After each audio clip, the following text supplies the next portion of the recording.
Okey, hai, Assalamualaikum dan salam sejahtera semua. Selamat datang ke GCN Motor bersama saya Hakim dari GCN Motor. Okey, so hari ni Hakim nak review sebuah touring bike bersisikan 250cc lah, iaitu daripada model Benelli TRK 251 SE. Motor ni dibuat pada tahun 2020 dengan harga jualan kita hanya 7,000 sahaja dan minimal deposit serendah hanya kosong, anggaran 3 tahun hanya 200 lebih.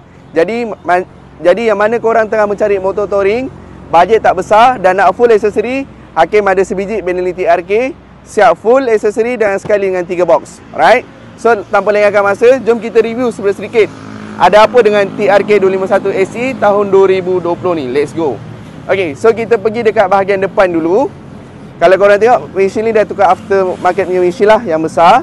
Kemudian dah siap dengan aluminium headlamp cover. Alright.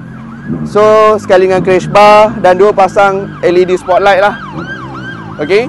So tayar depan bunga tebal lagi, brand daripada Corsa Cruise dengan saiz tayar depan 90-90, rim bersaiz 17 lah. Tayar depan bunga ada lagi 90%. Alright. So kalau korang tengok daripada bahagian belah tepi, motor ni dah siap dengan handle guard. Okay. Exhaust full standard. Right. Kemudian dah siap sekali dengan 3 biji box lah.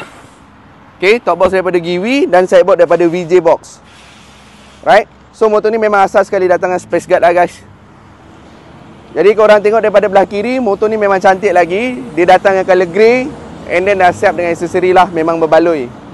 Okay. Dengan mileage asal motor ni hanya 30,000 lebih sahaja.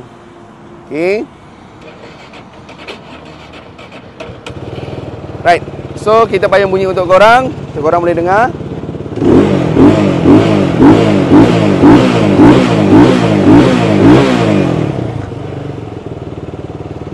Okay, so engine dengan motor memang tip top lagi lah guys. Alright, so tahun 2020 Benelli TRK 251 SE dengan harga jualan kita hanya 7,000 sahaja dan minimal deposit sebenarnya kosong, anggaran 3 tahun hanya 200 lebih.